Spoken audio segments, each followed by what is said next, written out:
அஸ்ஸலாமு அலைக்கும் வரஹ்மத்துல்லாஹி தஆலா வபரக்காத்துஹு. இன்று நாம் தெரிந்து கொள்ள வேண்டிய மிக முக்கியமான விஷயம், நபிமார்கள் மற்றும் வலிமார்களின் தர்ஹாக்களுக்கு செல்வது ஷிர்கா. மனிதன் மரணித்து விட்டால் அவன் வாழ்க்கை முடிந்து விடுவதில்லை. அல்லாஹ் குர்ஆனில் கூறுகிறான், மனிதர்கள் மரணித்த பிறகு அவர்கள் எழுப்பப்படும் நாள் வரை ஒரு பர்சக் இருக்கும். இந்த பர்சக் என்றால் உலக வாழ்க்கைக்கும் மறுமை வாழ்க்கைக்கும் நடுவிலுள்ள ஒரு வாழ்க்கை என்று பொருள்படும். சூரா முஹ்மினூன் அத்தியாயம் 23 வசனம் 100.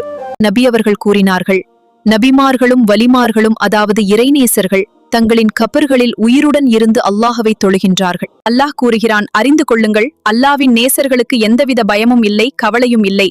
சூரா யூனுஸ் அத்தியாயம் 10 வசனம் 62. நபி அவர்கள் கூறினார்கள், நான் உங்களுக்கு கஃபர்களை ஜியாரத் செய்ய வேண்டாம் என்றேன், இப்போது அவற்றை ஜியாரத் செய்யுங்கள், அது மறுமையை நினைவூட்டும். ஆதாரம் சஹீஹ் முஸ்லிம். அல்லாஹ் கூறுகிறான், ஈமான் கொண்டவர்களே, அல்லாஹ்வை பயந்து அவனை அடைய வசீலாவை தேடுங்கள். சூரா மாயிதா அத்தியாயம் 5 வசனம் 35. ஒருவர் அல்லாஹ்வின் வலிமார்களை பகைத்தால் அல்லாஹ் அவனுக்கு எதிராக போர் செய்வேன் என்று கூறுகிறான். ஆதாரம் ஹதீஸ் குத்சி சஹீஹ் முஸ்லிம். எனவே இறைநேசர்களை ஜியாரத் செய்வது ஷிர்க் என்றாகாது. சிலர் அல்லாஹ்வின் நல்ல அடியார்களின் தர்ஹாக்களை மரியாதைக்காக முத்தமிடுகிறார்கள், நெற்றி வைக்கிறார்கள். இது வணக்கமாகாது.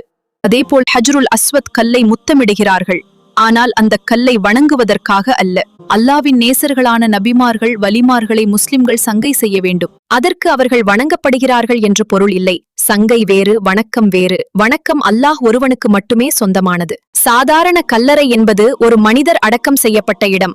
ஆனால் தர்ஹா என்பது அல்லாஹ்வின் நல்ல அடியார்கள் அடக்கம் செய்யப்பட்ட இடம். அல்லாஹ் கூறுகிறான், அல்லாஹ்வின் வழியில் கொல்லப்பட்டவர்களை நீங்கள் இறந்தவர்கள் என்று சொல்லாதீர்கள், அவர்கள் உயிருடன் இருக்கிறார்கள். சூரா அல் பஹரா அத்தியாயம் 2 வசனம் 154. இதிலிருந்து ஜியாரத் ஷிர்க் ஆகாது என்பது விளங்கும். அஸ்ஸலாமு அலைக்கும் வரஹ்மத்துல்லாஹி தஆலா வபரக்காத்துஹு.